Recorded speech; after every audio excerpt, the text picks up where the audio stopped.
Hello folks, welcome to Legacy IAS Academy. In this video, we will be discussing a current affair compilation for international relations for the month of July 2024.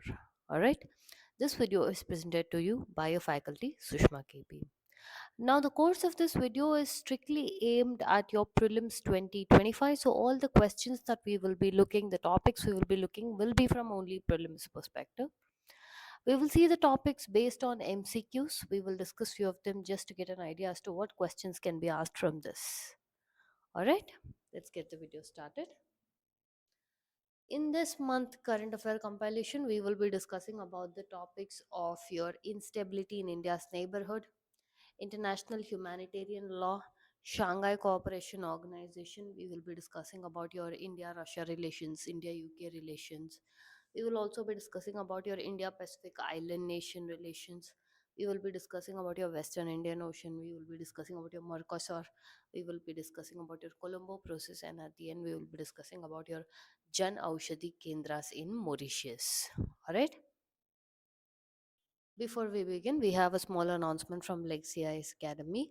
Like the current video that we are doing, there is a compilation for all the subjects which are there for your UPSC Prelims 2025.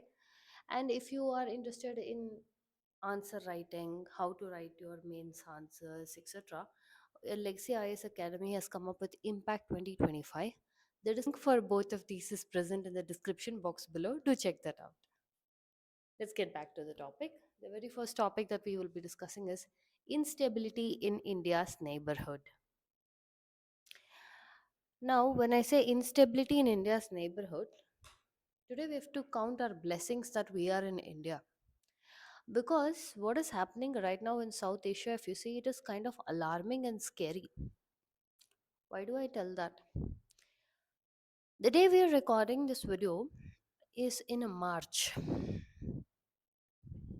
Today, your Israel, Hamas, they've broken the ceasefire and they have resumed the war. At the same point of sight, one side, Russia and Ukraine are telling they are going to have a peace deal. But this is not a peace deal that is coming from both sides. This is a peace deal out of pressure. So your world affairs is like that. Another side, your US is slapping every single ally enemy with tariffs. China, Canada, Mexico threatening India. If all this is happening in the international order, when we say India's neighborhood, the question is again even more different.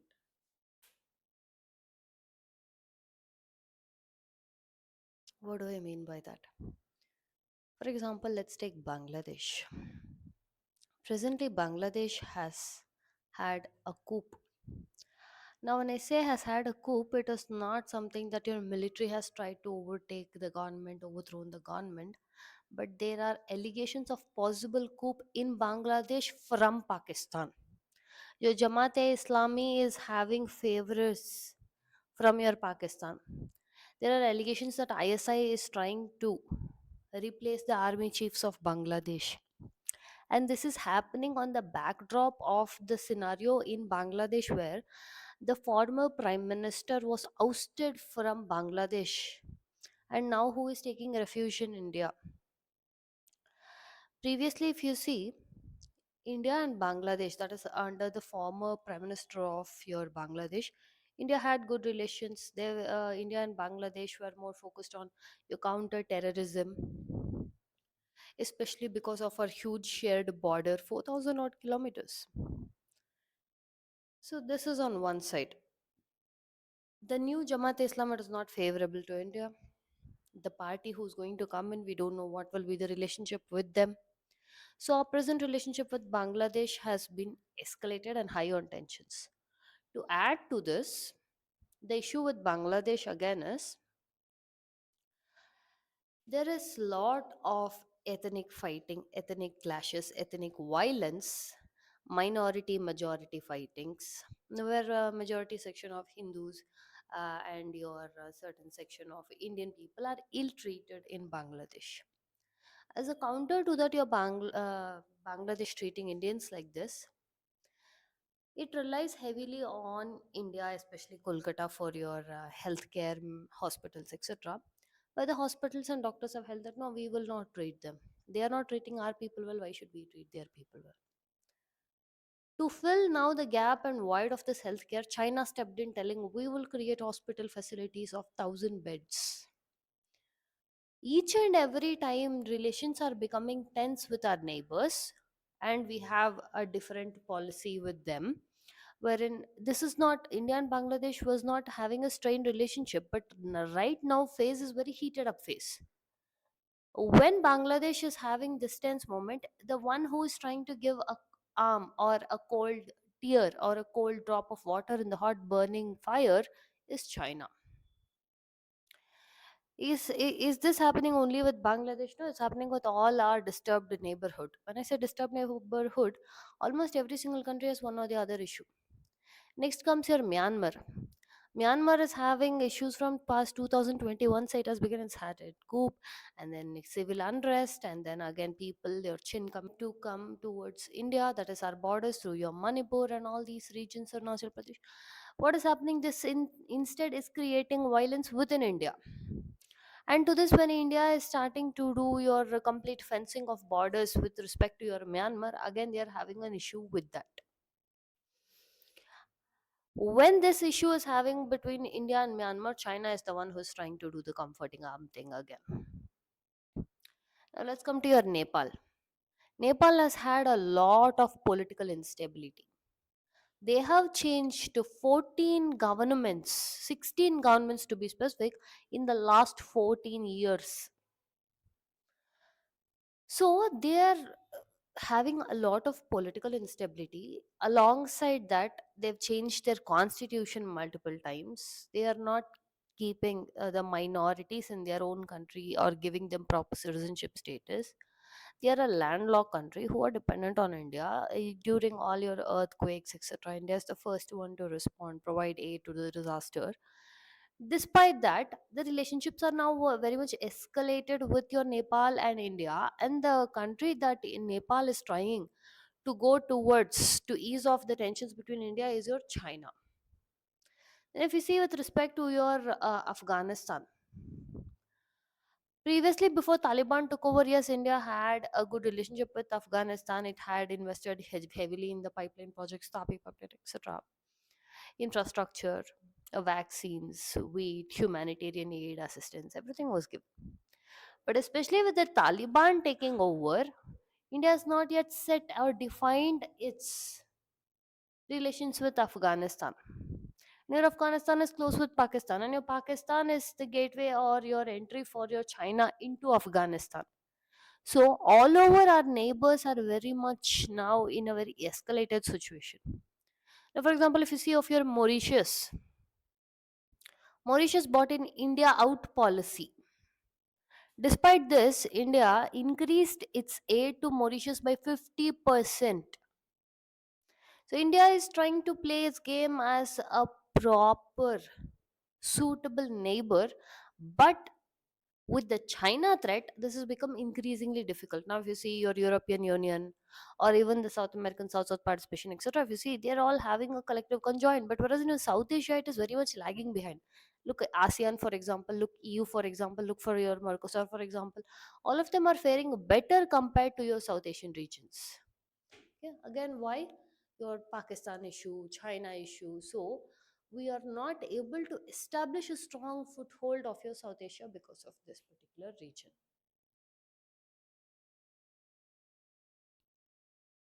Your Bangladesh, presently, it is in the interim government headed by Muhammad Yunus, who is a Nobel laureate and only Nobel laureate from Bangladesh for your microfinancing, microcredit, and he was the one who can be credited for your Grameen banks, Sakari banks.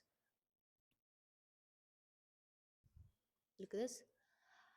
With the issues that is happening presently with regarding to your Bangladesh, this could mean that there's a disruption in the partnership, incursion of foreign powers, that is your China trying to play a lead in Bangladesh role. India had lent 8 billion in credit for development of infrastructure projects, etc., between your India and Bangladesh. Now that is at a huge stress. Increase in illegal migration and forced displacement into India, which India has to face. Now, with the strenuous relationship between India and Bangladesh, the Agartala rail link or your Kulna Mongola port lane link, both of them are hanging dry. What can India do with regard to your uncertain scenario is diplomatic recalibration, security measures, multilateral engagement. Now, when I say multilateral engagement, it is your BIMSTECs, yeah, Indian Ocean littoral states, Bay of Bengal littoral states, humanitarian aid and help that India is offering, irrespective of how the neighbors are treating us. One example was your Mauritius. Okay. And because we are having a huge issue with respect to refugees, India can set up a humanitarian aid also. Look at this: Myanmar, Afghanistan, Sri Lanka, Maldives, Nepal.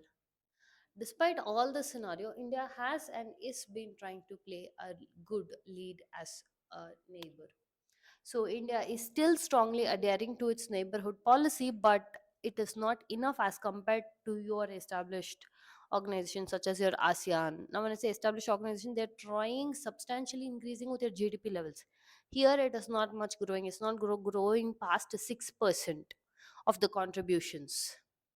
So the 5S approach that your India can take with respect to your neighborhood is Saman, respect, Samvad, dialogue, Sahyog, cooperation, Shanti, peace, Samriddhi, prosperity. Okay. Now let's look at some of the prelims questions from these particular topics, or how the questions could possibly come. Which of the following factors primarily contributes to the instability in India's neighborhood? Economic inequality among neighboring countries, geopolitical competition between major powers, internal political instability in neighboring countries, inadequate trade agreements among neighboring countries. See, the first thing they're asking is instability in India's neighborhood doesn't mean any one particular country. It is a culmination of all the countries we discussed. One of the main things that is causing the instability is because of your geopolitical competition. That is, major powers are trying to claim the stake in these places, or consider it more like a proxy war. For example, your USA, Russia, China. One example you can see is with respect to your Afghanistan. This place was ruined by this proxy wars by these guys.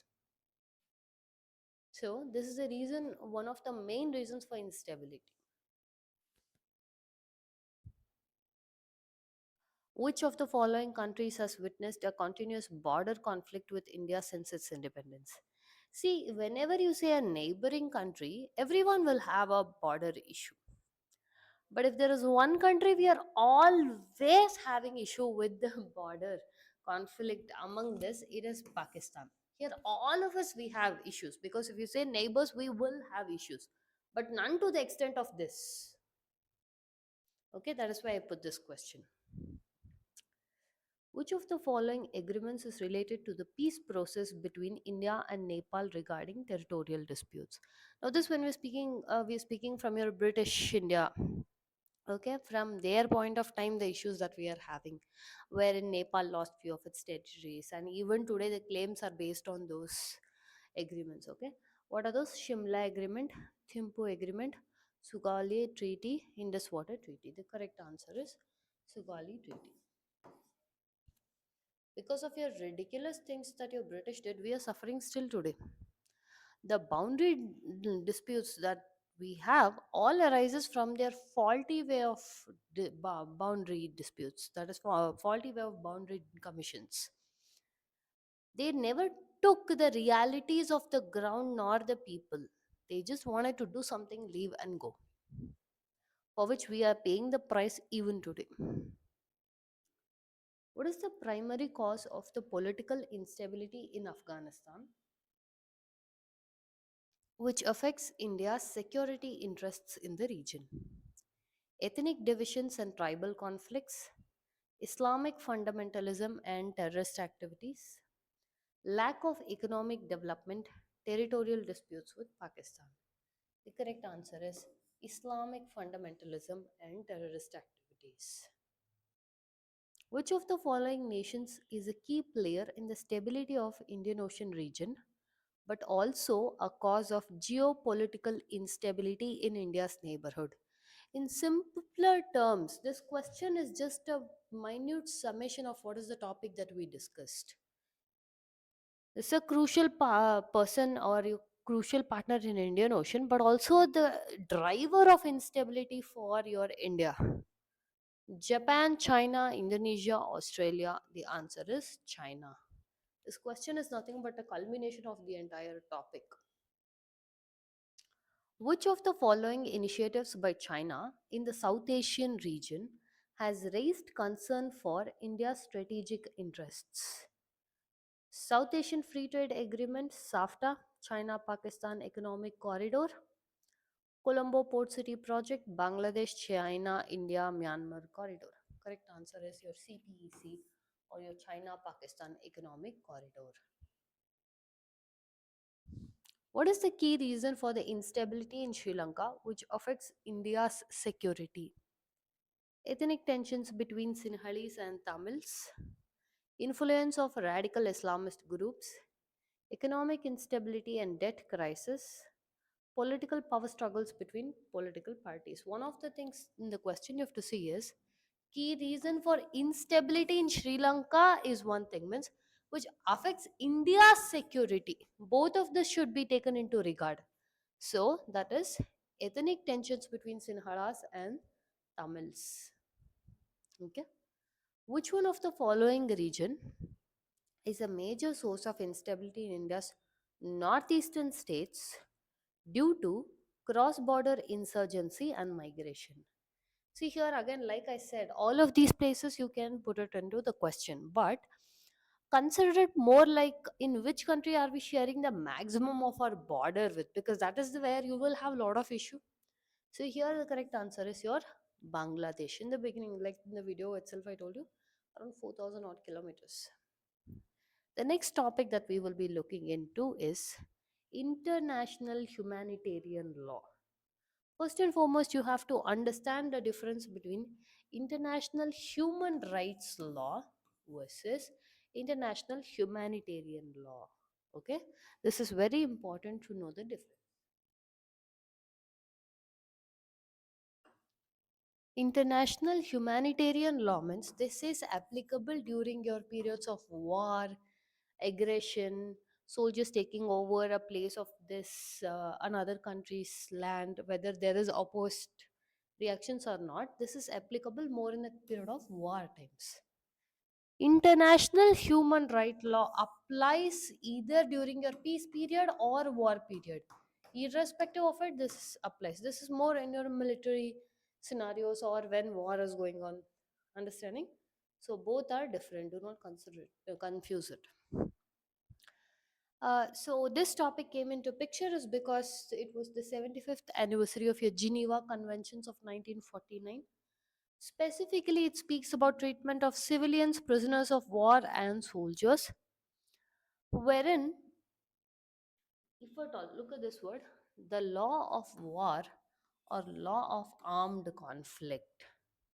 Okay, meaning what conditions, that is, what basic rules should a country follow while trying to get the desired result. What do I mean by this? Let's assume this is country A,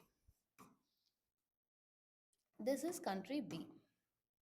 This country and this country are having an issue.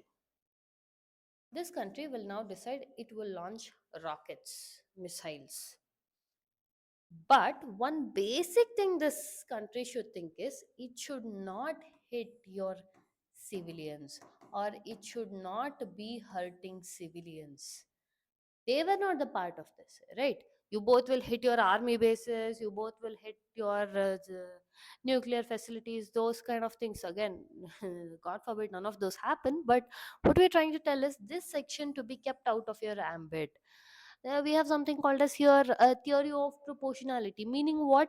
Just because, let's say, if you hit here, you will have a strategic military advantage, doesn't mean you will target the civilians. These are the basic things that you have to keep in mind in cases of your wars. That is what your Geneva Convention specifies.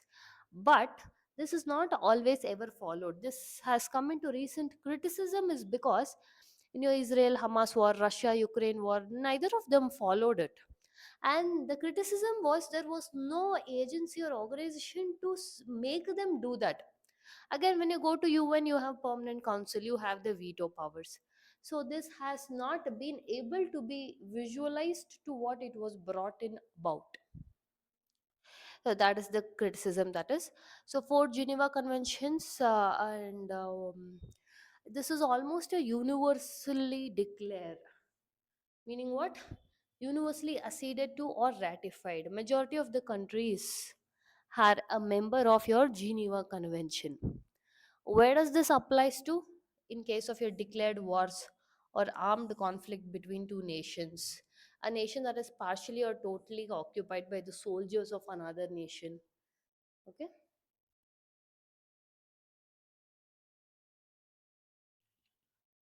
What are India's efforts with regard to this? First and foremost, our DPSP Article 51 directs the state to promote international peace and security and foster respect for international law and treaty obligations.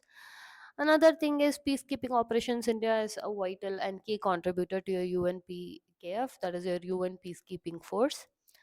But one issue that happens with all of this is large scale involvement of your non state actors or terror organizations who do not even visualize or think about these kind of Geneva conventions. So that is one of the issue which comes with respect to this. We will learn more of this with regard to your MCQs or questions. Which of the following treaties is the primary source of international humanitarian law? Geneva Convention of 1949 and their additional protocols, United Nations Charter, Hague Convention of 1907, Rome Statute of International Criminal Court. Correct answer is Geneva Convention of 1949 and additional protocols. These are universally signed and ratified. Which of the following is considered a violation of international humanitarian law? Providing medical assistance to the wounded during a conflict, attacking civilian infrastructure during an armed conflict, treating prisoners of war according to the Geneva Conventions, offering humanitarian aid to displaced people. Three of these here are considered as an important thing that you will follow under your Geneva Conventions, except this attacking civilian infrastructure during an armed conflict. Okay, that is what your whole Geneva Convention is about. Which of the following principles is the cornerstone of international humanitarian law? Principle of non intervention, principle of proportionality, principle of universal jurisdiction, principle of self determination. The correct answer is principle of proportionality. Like I said, just because you can get a military advantage, you do not mean that you attack the civilians of the opposite country. Which of the following crimes is specifically addressed by the international humanitarian law?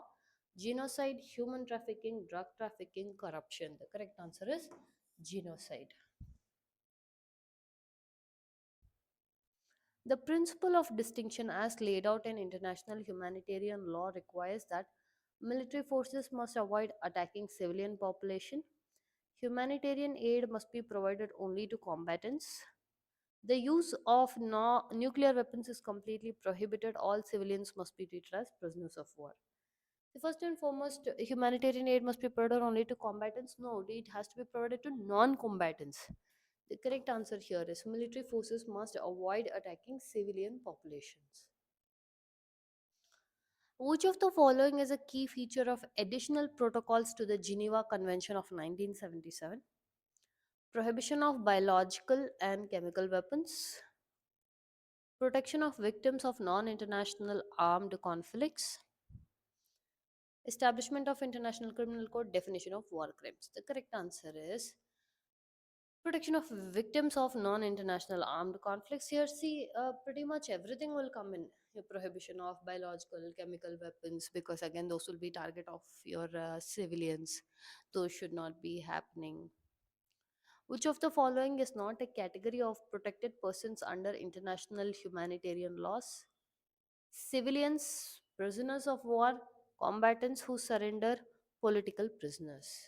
Correct answer is political prisoners. They do not come under the ambit of protected persons under international humanitarian law. The International Criminal Court is empowered to prosecute individuals for which of the following offenses under international humanitarian law? Tax evasion, crimes against humanity, illegal migration, trade sanctions violations. It is crimes against humanity.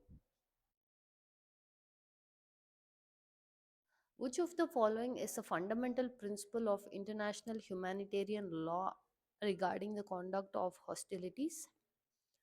Non discrimination based on nationality, protection of the environment above military necessity, restriction on the usage of all types of weapons, prohibition of attacking non combatants and civilian objects. Yes, correct answer is prohibition of attacking on non combatants and civilian objects. The next topic that we will be seeing is your Shanghai Cooperation Organization.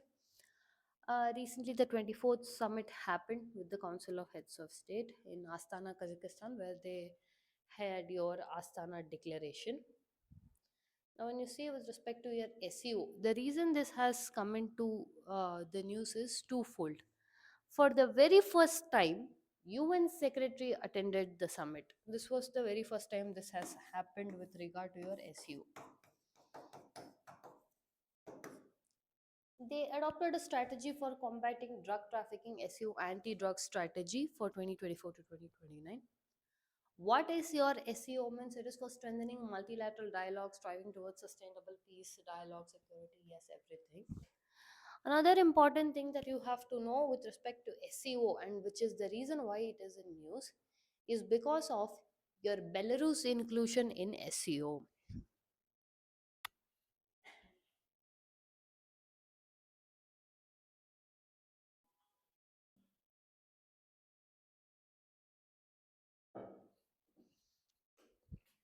What is the issue? First and foremost, look at this.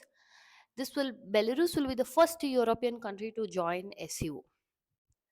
Once Belarus has joined SEO, again, this SEO organization, main thing if you have to know, Belarus is already facing huge criticism from your Western countries. Belarus is one of the countries that even supports your Russian invasion of Ukraine. So, your SEO taking on this Belarus at this point of time will now look like already Belarus has huge amount of sanctions on it. It will look like it is an organization for your anti West, focused on anti West. One thing about your SEO is India is also a member of SEO. India, Pakistan both joined at the period of your 2017. So, now India has to maintain a balance in such a manner that it should be about development and not just about anti-West.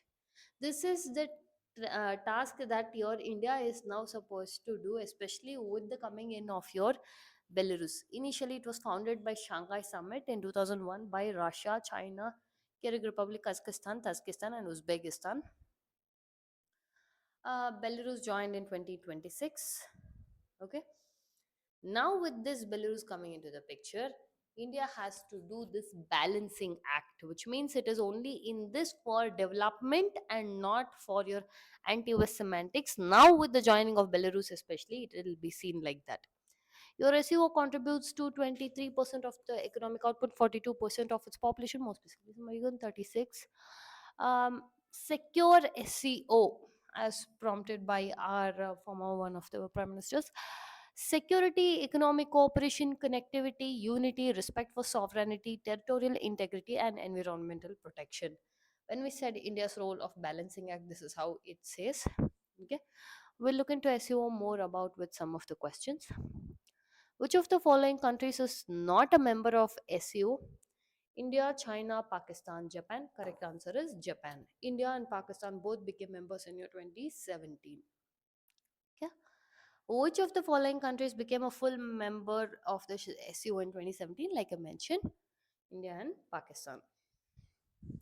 The SEO regional anti-terrorist structure, RATS, was established to counter which of the following? Cybercrime, drug trafficking, terrorism, money laundering.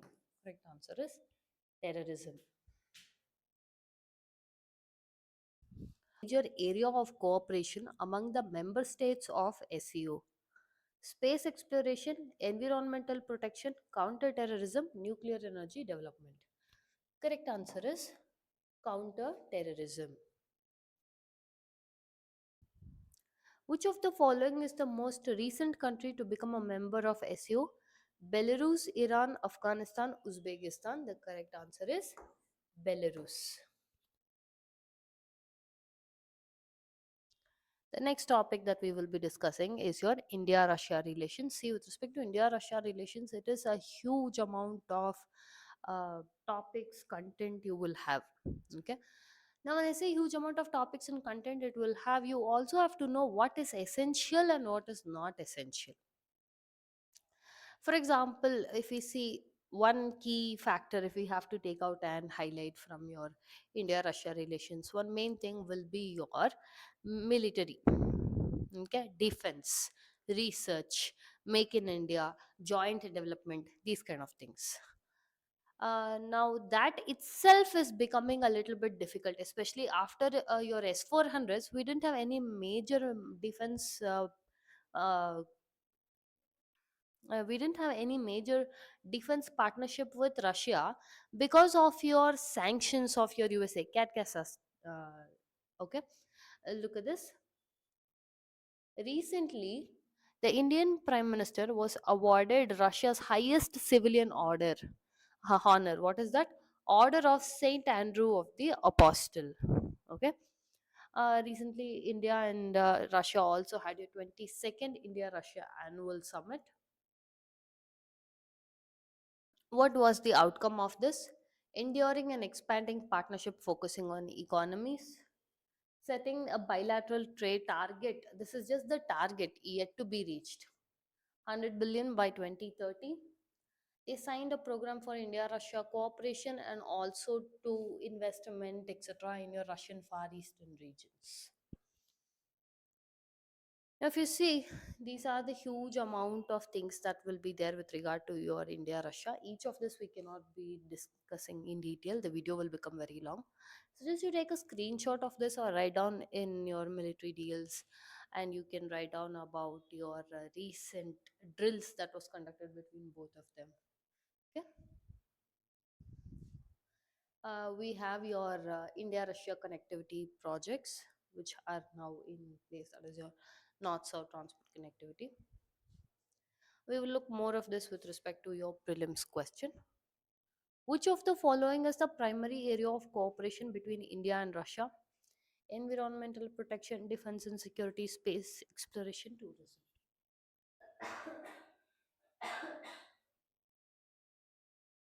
See, we may have all this, but one important cornerstone is that will be defense and security. Which agreement signed between India and Russia is related to the procurement of advanced defense technology? Lemovo S400 Paris Climate Agreement Bilateral Investment Treaty. It is S400s. Okay, like the one we discussed. After S400s, we didn't have any major deal. Which of the following is a key area of collaboration in the energy sector between India and Russia? Development of solar power, civil nuclear energy cooperation, wind energy projects, coal mining projects. Correct answer is civil nuclear energy cooperation. India and Russia share a common interest in which multilateral forum for regional security? BRICS, G7, ASEAN, NATO. NATO, no. G7, Russia was once a former member. Now it is not. It was kicked out post your Russian invasion of Crimea. ASEAN, no. So the correct answer is BRICS. Which of the following sectors has India and Russia agreed to cooperate in under the framework of Make in India? Pharmaceutical production, renewable energy, high tech defense production, automotive manufacturing. Correct answer is high tech defense production. Now, if the same question instead of India and Russia, let me say I put India and UK. That time the answer will be pharmaceutical. Understanding? Again, what I'm trying to tell from the previous question was the other things are also there, but this is like the defining cornerstone element. Which of the following agreements between India and Russia focuses on the development of transportation infrastructure? Tapi pipeline, international north south transport corridor, Chabahar port agreement on smart cities. It is international north south transport corridor. Which major Russian defense manufacturer has India signed as a long-term agreement for supply of advanced weapon systems? Sukhoi, Rosoboron Expert, Alma Sante, MIG. The correct answer is Rosoboron Expert.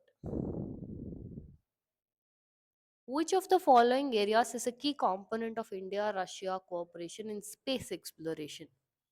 Mars mission, space debris management, satellite launches and research, space tourism. Correct answer is satellite launches and research.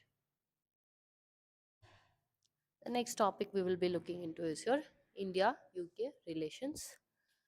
First and foremost, again, India UK relations go very long back. Okay, before your independence and after your independence, especially with Commonwealth, etc. The history of it we will not be discussing. We will just be looking into the current affair. Otherwise, the video will become very long.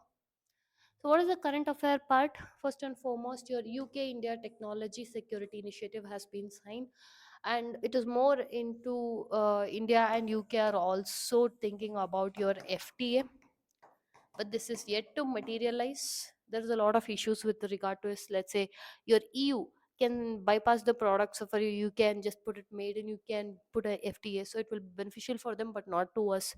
So there are multiple issues like this involved which has to be resolved, and a speedy India UK FTA would be better for both the countries.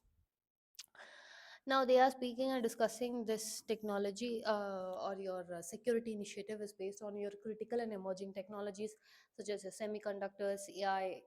Okay, their India and UK have elevated to comprehensive strategic partnership in 2021. They have also when in the previous question with respect to your India Russia, I said it would be defense, whereas India and UK it will be pharmaceutical. This is one of the main thing. For example, AstraZeneca, Serum Institute, COVID-19 vaccine. So what we are trying to tell is the other things are also there. Okay, but these things become the key cornerstone with respect to the defining moment of relationship between each country. Just 1.8% of Indian population contribute to 6% of your UK's GDP. Okay. One of the main things, if you have to know about your UK India relationship, especially with regard to your shipping, is two terminologies are introduced: dark shipping and grey shipping. Grey shipping is operational military vessels, whereas dark shipping means it is more of your uh, let's assume it is used for your trafficking, okay, illegal activities. We'll see more of India UK relations on your MCQ questions. Which of the following agreements between India and UK focuses on the promotion of bilateral trade? India UK FTA, India UK Strategic Partnership, India UK Joint Economic and Trade Committee, India UK Civil Nuclear Agreement. It is India UK Joint Economic and Trade Committee. Which of the following initiatives aims to strengthen educational and academic cooperation between India and UK? UK India Education and Research Initiative, India UK Science and Technology Agreement, India UK Cultural Exchange Program, India UK Partnership for Global Development. Correct answer is UK India Education and Research Initiative.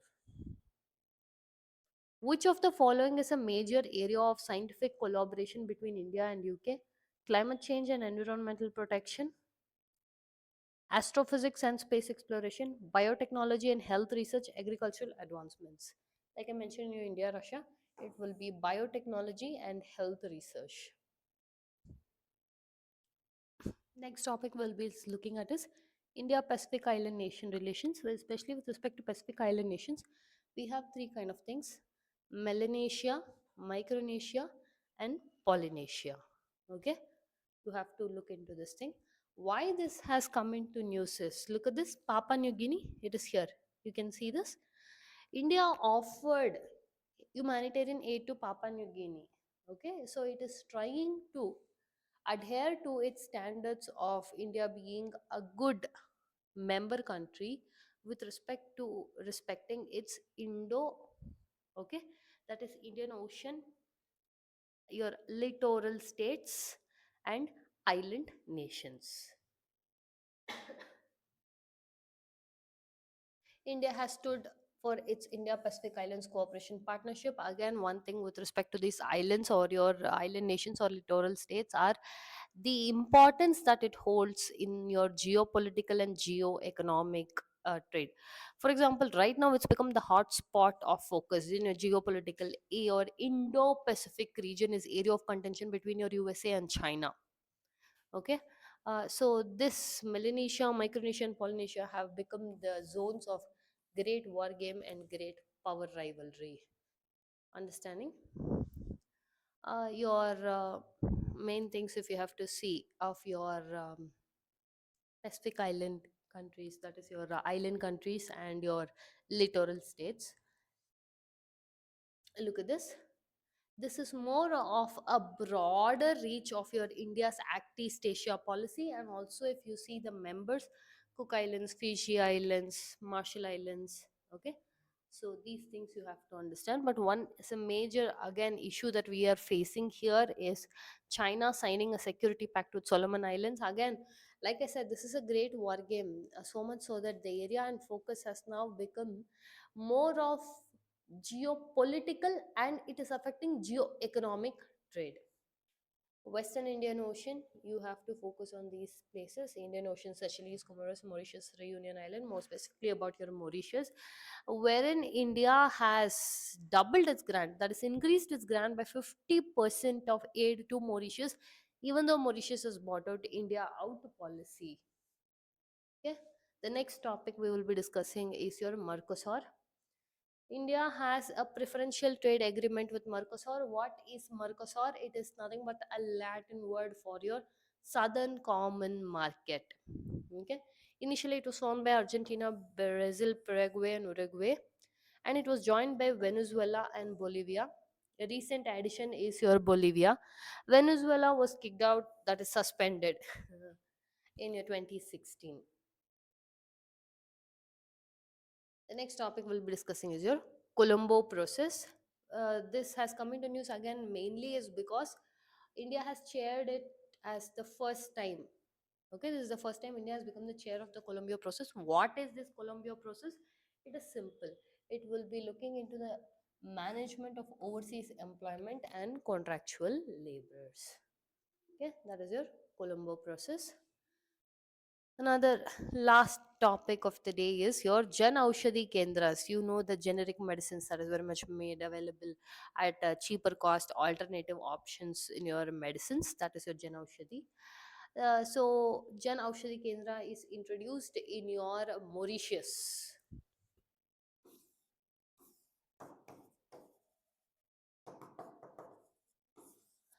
And one more thing about your Jan Aushadhi Kendras, or it is also a part of your India's broader approach towards its neighborhood.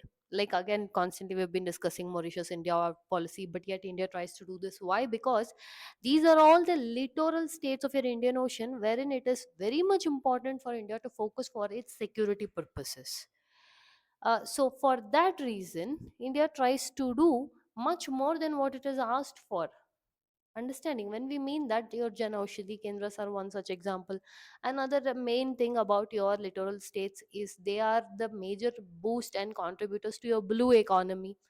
For example, they are the 15% contributors of your world's fish catch. Yes, so the blue economy is revolving around them, as well as your geopolitical and geo-economic commitments. Okay, we've reached the end of the video. If you like our video, subscribe to our channel, hit the like button, and share it along with your friends. Thank you.